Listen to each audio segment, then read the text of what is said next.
What's up, folks? Trev TCG here with Black Green Citadel, new and improved, revamped, and rebuilt.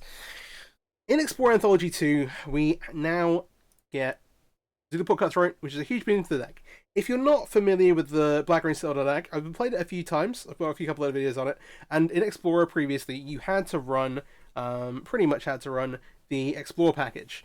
Wild Growth Wanderer with Murthric Branchwalker and Jaylight Ranger to give you a way to both gain life and also kind of churn through your deck a bit. Well, no longer. Zulaport Cutthroat provides us with the win condition that we're looking for, that we wanted to play all along. Pioneer versions of the Black Green Citadel deck play Zulaport Cutthroat alongside Blister Pod and Catacomb Sifter, which unfortunately we do not have yet. They were not reprinted in Explore Anthology 2. I hope we get them at some point in the future, but for now we're kind of making do, but it does give us some room for tech. So we were on Wild Growth Walker, Branch Walker, and Jaylight Ranger, and so instead we have the Forces of the Put Cutthroats. This means you're playing like a Black-Green Sacrifice game plan alongside your Bolas Citadel, and sometimes that is very much good enough to win by itself. We've got a couple of cards in the main deck to contribute to that. So we have a pile of mana dudes, so four Elvish Mystic, 4 Mana Elf, and then I've added in 4 Gilded Goose, adding another mana accelerant that also provides a little bit of value. Then we have the 4 Innkeepers, one of our best sources of life gain when you're kind of going off, keeping you alive when you've got the Citadel in play. Zulaport Cutthroat, obviously the new edition, the Aristocrat Star Trigger, and then you have Priest of Forgotten Gods, which is a huge ramp spell in this deck to get you to 6 mana for Citadel, and then also obviously plays into the Sacrifice thing. There's some decks where the activation on this is just really, really strong. And then we're also taking advantage of Diabolic Intent, which I'll be honest, not entirely sold on yet. It's not really found a home in Pioneer or Explorer yet, and to be honest, I think this might be one of the best places. And so that's part of the reason why I wanted to add some extra 1-drops. But it lets you find the Citadel if you need a Sacrifice outlet, lets you find the Sacrifice outlet, lets you find what you need. And often, because it's basically a 1-card combo deck with a Citadel, and it's a case of like, okay, how many cards do I hit? They're the things. So, because we've cut out the Explore package, we don't need to play that anymore because we've got Cutthroat, it's left us with some room. So one of the things we've added, so 4 Warrior Strider is your kind of like primary sacrifice outlet. Not only does it sacrifice for you, but it lets you scry through your deck, which when you have a Citadel in play and can just cast creatures off the top, lets you keep scrying for creatures, scrying lands to the bottom. It's really, really strong. And then obviously like value from the escape ability, it lets you kind of keep going, and is your primary sacrifice outlet for like kind of a combo kill as Zulaport Cutthroat. So the tech pieces that we've added, Yahenni, another sacrifice outlet. Whenever a creature opponent control dies, put a counter on it. That's not the important bit. The important bit is sacrificing the creature against a destructible. It does have haste. Sure, you can maybe smack your opponent in the face or something, but primarily it's another sacrifice outlet. You want to add one. And the other thing is Veto. Veto fills a very important role in this deck. Firstly, it doubles up all your Zulaport Cutthroat triggers. Obviously, whenever you gain life, target opponent loses that much life. So stacks on here, but also versus decks where you have to shoot them down for a quite high life total. This is really, really useful. Something like Angels, once they've gone off and gained like 60 life, you can still kill through that as long as you've got Veto around. And if you have a life source in play, you just get to cast basically through your library. And it'll keep scrolling to the bottom with Warrior Strider, and so you can find the Veto and kind of get back going. And then kind of holding everything together, Collector Company, obviously with the like sacrifice game, the Black Green Sacrifice kind of game plan with Cutthroat, you can just like put a bunch of creatures into play, sacrifice them all to dome your opponent. But then, yeah, just like great card. We're playing all these cards that come off of it, and yeah. Enough really said. And then the centerpiece of the deck, Bolas Citadel, 3 black, legendary artifact. Look at the top card of your library any time. You can play lands and cast spells from the top of your library. If you cast a spell this way, pay life because it's mana value rather than pay its mana cost. Then tap, sacrifice 10 on-land permanents, each opponent loses 10 life. So 4 copies of this. This is the 1-card combo, as it were. It's a 1-card combo, but it's also not a 1-card combo. Obviously, you're playing with your life total. You have a few different ways to gain your life in the deck, primarily Innkeeper, but also Zulaport Cutthroat, to let you keep casting through this. And you can kill with either sacrificing the 10 land permanents, which also would trigger your Zulaport Cutthroat, for what it's worth. So sometimes previously, you'd have to kind of basically activate multiple Citadels, where you kind of go like, okay, I'm going to cast a bunch of things, use the first Citadel, and then like get a second one off the top of your library, or like you run into a situation where you like a casting spells off, you hit another Citadel, I'm like, oh, I've got to pay 6 life for this. Now, often you can just kill them with one Citadel activation. Now you've got Cutthroat. But then, primarily, you're just casting spells from your library, gain life as you go, and then you're going to drain them out with Cutthroat. Right. So, lands really quickly. Very, very straightforward. 4 Tomb, 4 Llanowar Waste, 4 Double Pathway, for Blooming Marsh. You do need to make sure you have triple black for Citadel. Obviously, you have Treasure here to help with that, Gilder Goose to help with that. And then we also have the 2 utility lands in Besage and Takanuma. And then a forest and a swamp. Into the sideboard.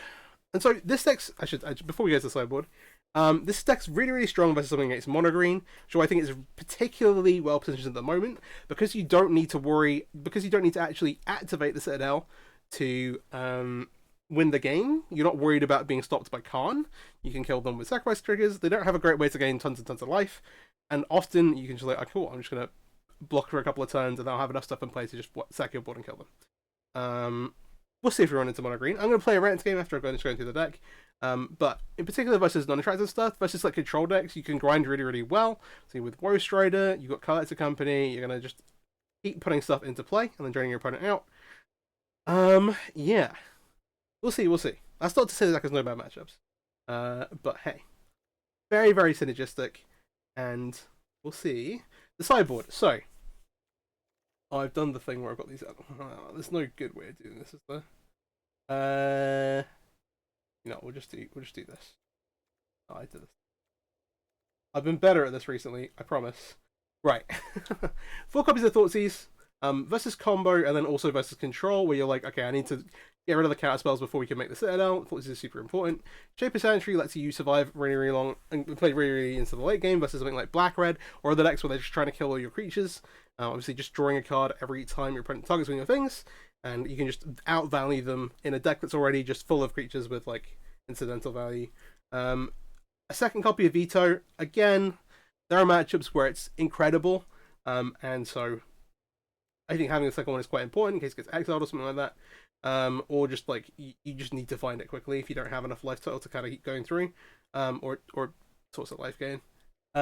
Scavenging Ooze obviously is graveyard-based strategies, Greasefang, etc. 3 copies of Reclamation Sage, just a bit of a catch-all. Again, I keep playing decks that are really weak to Temporary Lockdown. Then also there are a bunch of other places where it is quite strong. And then a couple of Vivians. Again, control, black-red, decks that want to kill your things. This lets you have the kind of Citadel ability where you can cast creatures off the top of your library, but then also is making 3/3s and just a ton of value. You're making all these mana guys, you can easily cast it on, like, you can potentially cast it on like turn 3, and that is pretty nuts. So, that's the deck. This is, I wouldn't call it a pet deck necessarily, it's one of my favourite decks in the format. I think it is really well positioned in Explorer at the moment. Let's hop in to a rant game. This is the bit where I say, hey, if you're just around for the deck, cheers. If you're interested in Explorer content, I've been doing a bunch of stuff since Explorer. Well, I've been doing a bunch of stuff for a while, but with Explorer Anthology 2 coming out, I've been putting together a bunch of neat decks that I think are really, really strong, and I've had a few new cards put together. Keep a lookout for them. Maybe consider subscribing to the channel. I'd really appreciate it. If you've got anything you want to see me play, or you want to see like a longer video on some of the decks I'm featuring, please let me know in the comments, and I will try and make that happen. I'm planning on doing some best of 3 events over the course of the next week or so, and we'll see how that goes. Actually, to find some longer slots to record. Okay, well, we have Citadel, we have Prosperous Gamekeeper with nothing else. We're on the play. It's weird that I'm debating this, because that's just how powerful Citadel is, but there is a good chance this hand is trash. So I think I'm going to mulligan, because I've got nothing else going on. This is kind of the opposite end of the spectrum. We've only got 1 land. This is what we get for mulligan down to 6. I'm going to go to 5. Isn't necessarily the best. Okay. This isn't the worst possible. Like, obviously, we want to draw a land. I'm going to bottom a Goose, and I'm going to bottom a Company. And hopefully, we just get to play a turn 2 Voice Rider. And nothing looks any different for my opponent. But, hey. Knock the top of a deck for a land here. I was distracted by the blue sleeves. So we did hit one. We're going to play this on black. Obviously, we need the black mana for... so if we play Goose, we can Company this turn. I think for what we're doing, it's better to actually scry through our deck a bit more. Getting the Voice Rider into play early. We'll see, though. Let's see what our opponent's up to. Could be mono green. At this point, like, could still be something like elves. Obviously, with Shaming the Pack has become quite popular on ladder. Oh wow, I haven't seen a turn in a while. So, ooh, second elf. I'm gonna set a token now. May as well. We do want to draw a land. That lets us cast Company. We like that.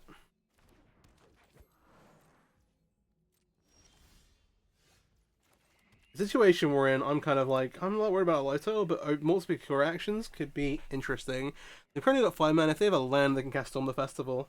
If they are kind of stumbling here, we may be able to get to shoot the Cura down. I think trying to angle, do some face damage, and then play towards another combo kill is probably the way to go. We'll see, we'll see. It depends what we see off with Company, I guess. And of course, what they do on their turn. What I'm slightly worried about is if they go like can't get a Pithing Needle and name Warrior Strider. That's a little awkward.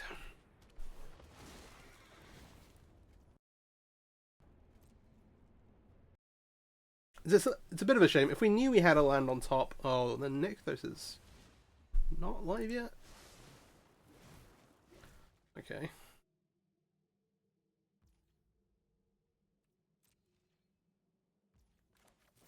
Let's see what we hit here. Cutthroat Elf isn't literally the worst. It means I don't want to sacrifice now, though. Do we draw for turn? Land? I think I play my hand out. A little tough. So, we can make a Citadel if we find one. Means we kind of want to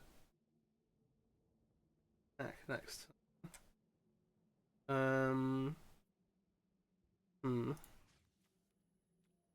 So I want to sacrifice one of these to Scry at some point. I'm trying to work out if I want to do it sooner or later.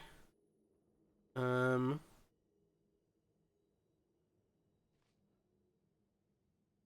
actually, there's another line here I'm not considered. We only have one card in that graveyard, doesn't work out.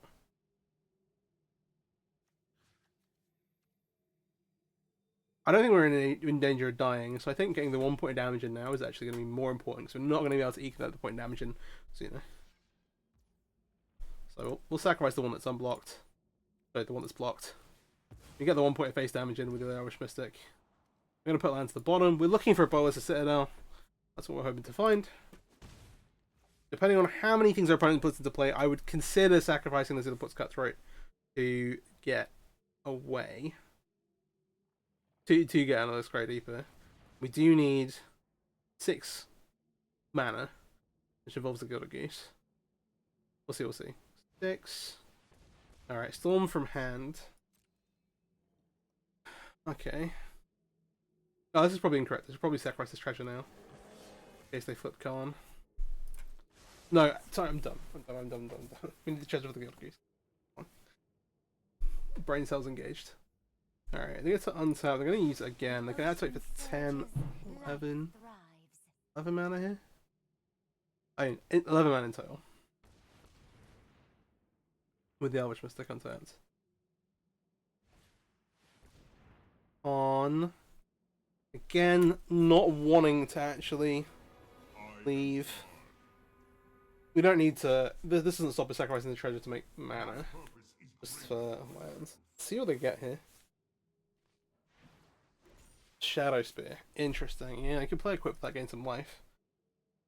Which means we're basically looking for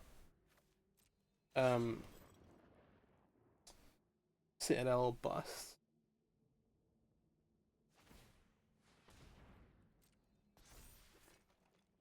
Oh, that one's something sick.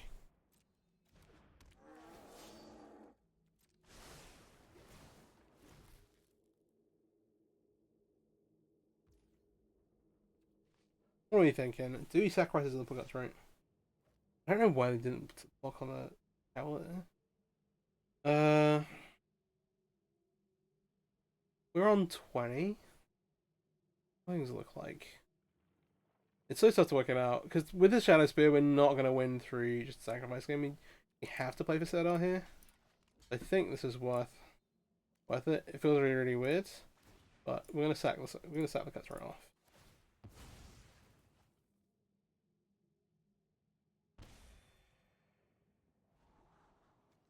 On the bottom, I hope we draw Citadel.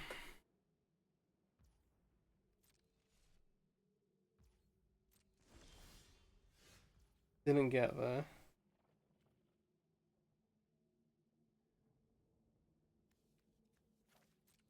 We're not dead yet, but the problem is now that if we cast a Citadel, we're not gonna be able to. We're not gonna have enough life total left over, basically.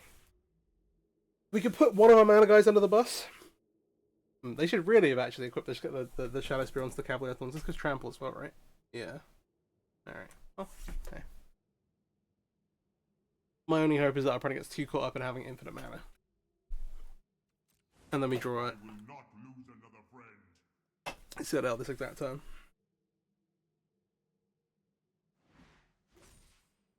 We had a few scries towards it, we've not got there yet.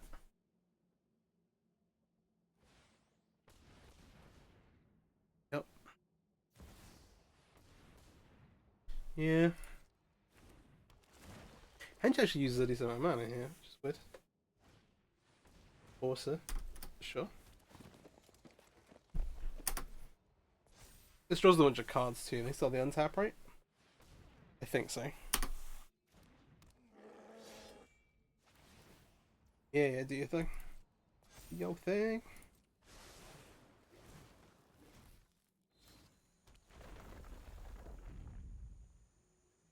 Oh, it's okay. These don't synergize well together, unfortunately. Kiora doesn't see the trigger unless you I love to make a splash. Kiora doesn't see the trigger unless it's powerful when it enters. And this is a when it enters the battlefield instead of it as it enters the battlefield. Alright, we storm again.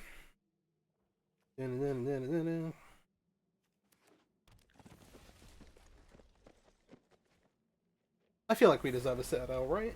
Right. Exactly how much they attack with. I'm really hoping they don't re-equip this.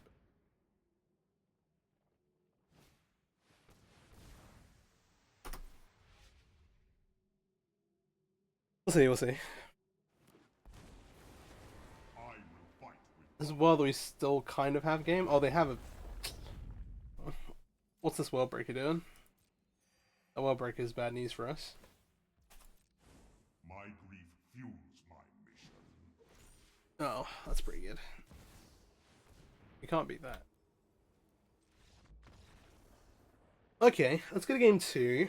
Like I said, I think the rematchup is decent. All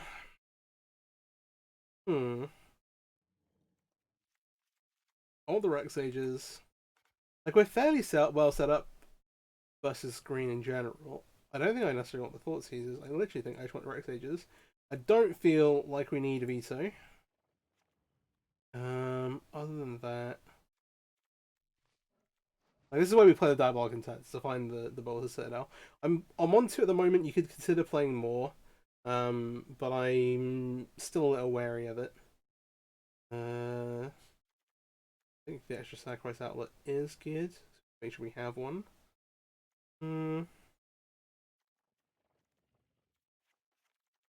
A couple of geese. I'm happy with all these things. Like, Priest's a little awkward versus Troll and some stuff, but it's our best ramp spell pretty much. So, we're gonna run with this. Yeah. Roll back up. Alright, we're gonna try and take a game 2 here. If we lose, I'll play another one. If we win, I'll maybe play another one. Depends how long the video is going.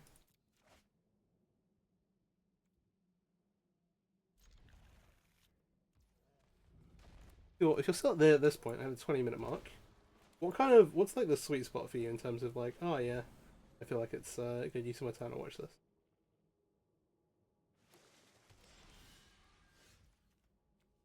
Obviously, it depends on what it is and if it's something interesting. We'll play these out here. Look to Priest next turn into Bolas Citadel.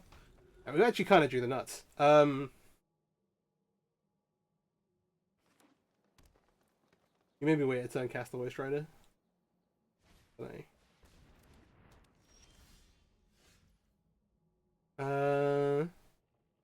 don't think that's very right. This way we're not currently getting anything. We can go 1, 2, 3. Oh, in fact, we can get the land off the Citadel. That sells me on it, to be honest.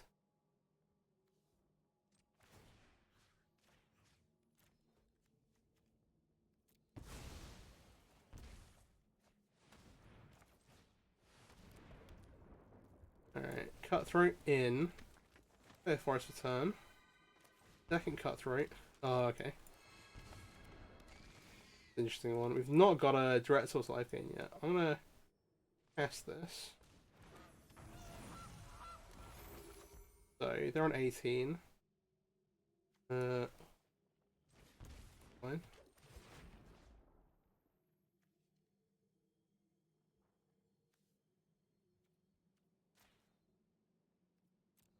We decline these.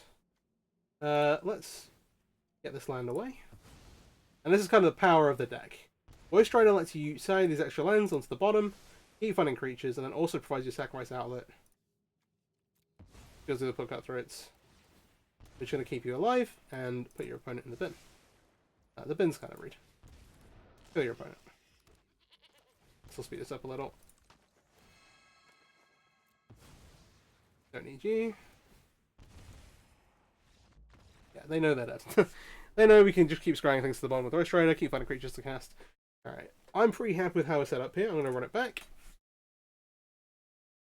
And this is kind of why I say, like, hey, if they do this, if the next game also plays out like that, I'll record I'll play 2 ranked matches. That is kind of the nuts from our end. Here, like, any hand with Bolas Citadel that has more than one Prison Keeper. At least blind. I think Moist is mono green. I probably keep that hand just because we probably have to, we almost certainly have time to execute. But hey, all right. Yeah, we have the set out here. They know what's up now. They know what we're trying to do. They maybe did it before. All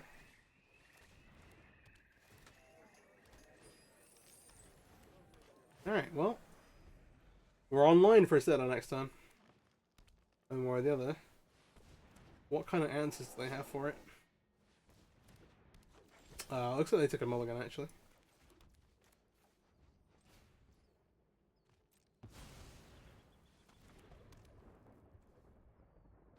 This doesn't do anything yet. Alright, need to be super careful here. Decline. Nice. Yeah, the Prosperous Innkeeper makes this pretty straightforward. It's mana neutral or positive with a lot of the things we're going to cast.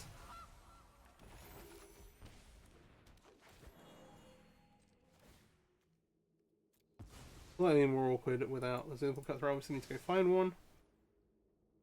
Go find... The Ladder Royals that have already made mana this turn are the most likely culprits to get sacked away. But our opponent is pseudo dead.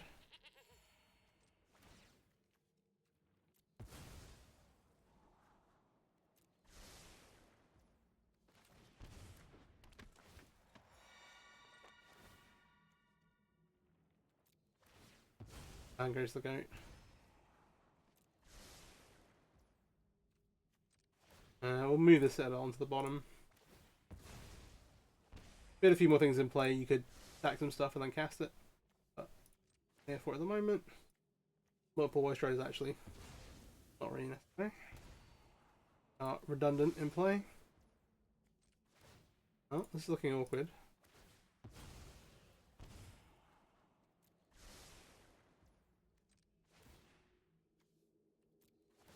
This is where you're like, okay, how many lands do I have on top of my deck in a row? We hit a creature. Okay, the second Zulaport Cutthroat makes it a lot easier. The third one will do the same. Let's not drag this out too long.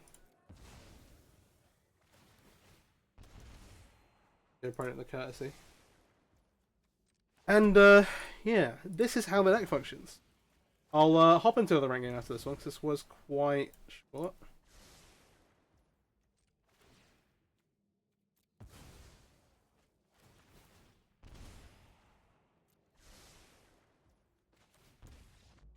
Yeah, that is GG's, and that is Black Green Citadel.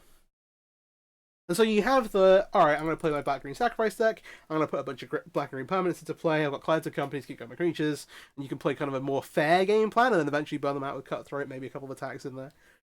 But then you have the like, almost one card combo, that is Bolas Citadel. And sometimes, like, there's some decks, like if you play one and end up having it sat in play, they will have a way to kill it, but it's going to create you so much value most of the time that, hey, it's just good enough. Let's go for another one. It seems that was a little short.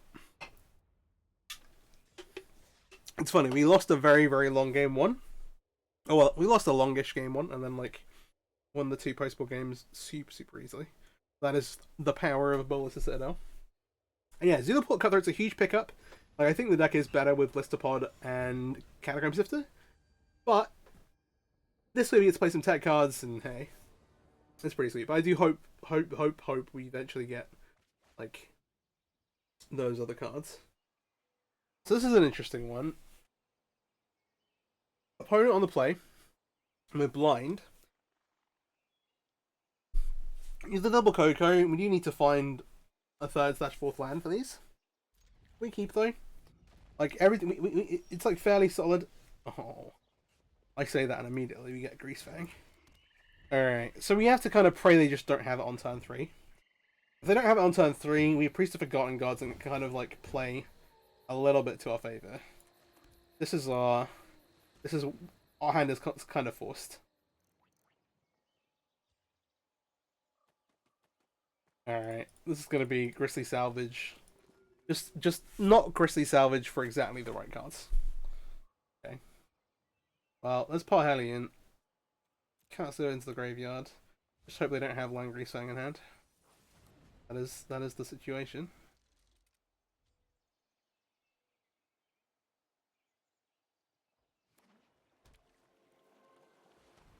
Please no slow roll.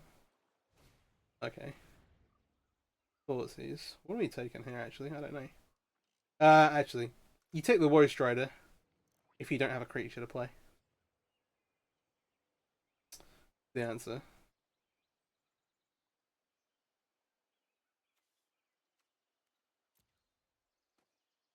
The Woe Strider lets us get a Priest of God's activation this time. That's bold. Maybe they do have it. Or well, don't have it. But the Priest basically gives us a way to interact with Grease. Rough. Alright, what we got?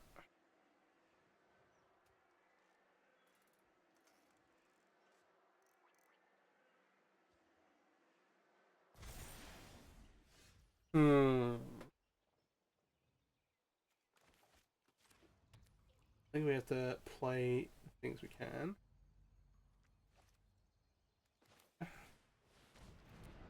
The thing is that this line, if they have Greasefang here, still leads us to a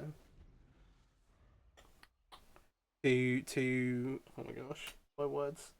Said if we can find it. Like, well, we're gonna have enough life to do our thing afterwards.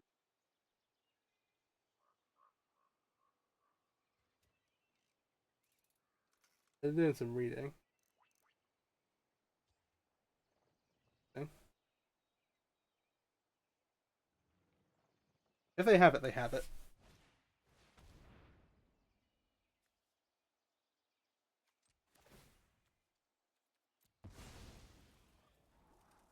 Hmm.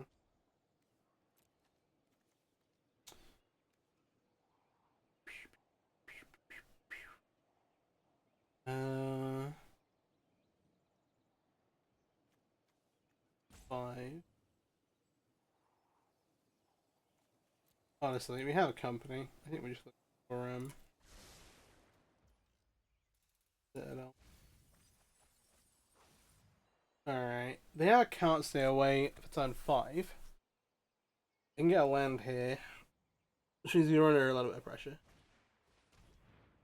Oh, that's tough.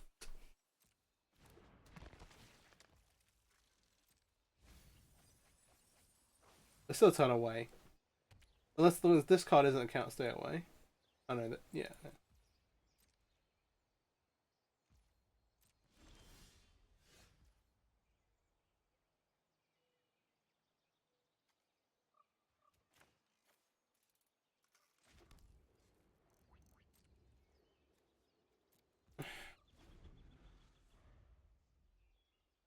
Right.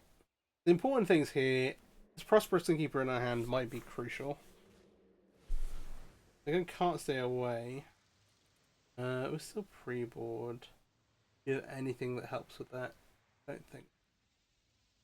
No, no trespass or anything like that.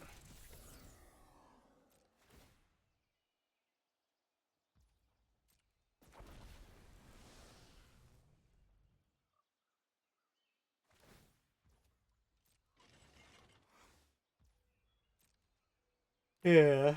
This is gonna hit.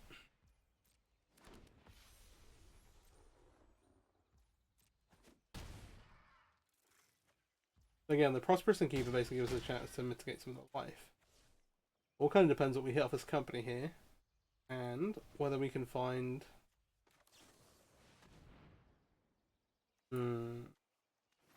Let's set it on the bottom. How do I feel about this?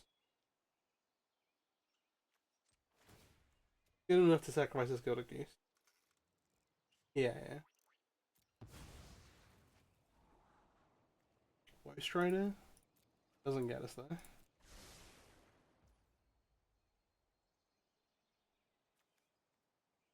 One, two, three, four, five, six.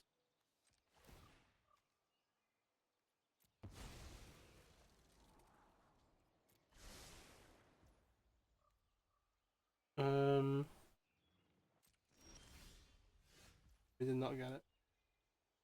Okay, Greasebank stuff. Greasebank stuff. Let's go to game 2.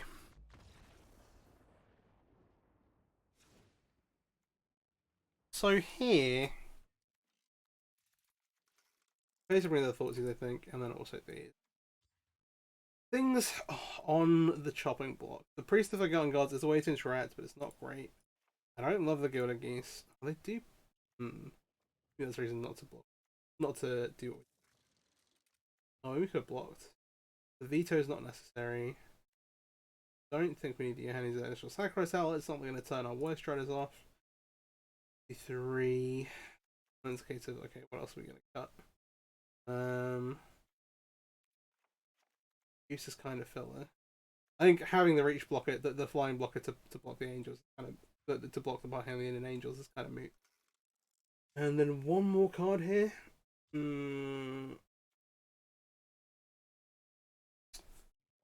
Everything else is so like compact.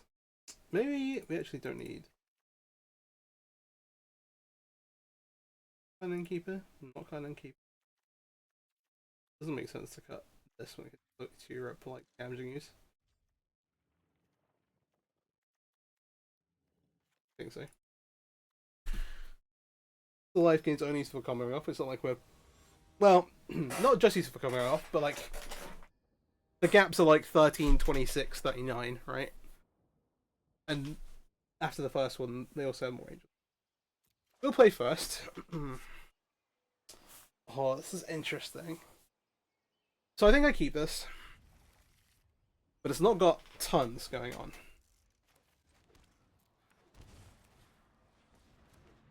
Llanowar Elves. It requires us to draw in something, basically. Ooh, this is real tough. Okay. Fair enough.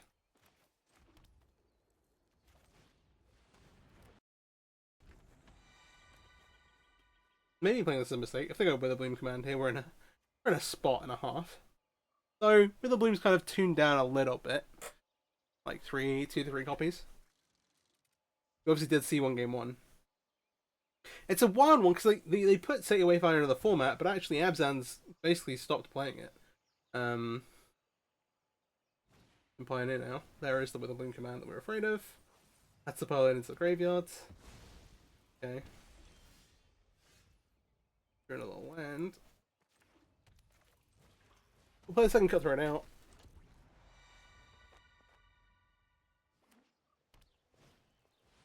They just have natural combo on turn 3. Well, hey, you got an entire extra match and it only cost you 5 minutes. If you got this far into the video, please do subscribe to the channel if you're not already. I'd really, really appreciate it. And yeah, happy holidays. Hope you enjoyed. If you got any decks you want to see me play through, let me know. I'm very, very much open to taking this through a full event, so I might try and get that done next week if I get some spare time. Again, I think the deck's really, really good. Reselling is tough. It's just like, alright, they just have it and you don't have your, like, few sideboard cards. And this deck, you can, like, we had the Index Tutor for them, but they had the Turn 1 Fatal Push. I don't know. Not a ton we could do here. But, yeah. Have a great day, and happy holidays.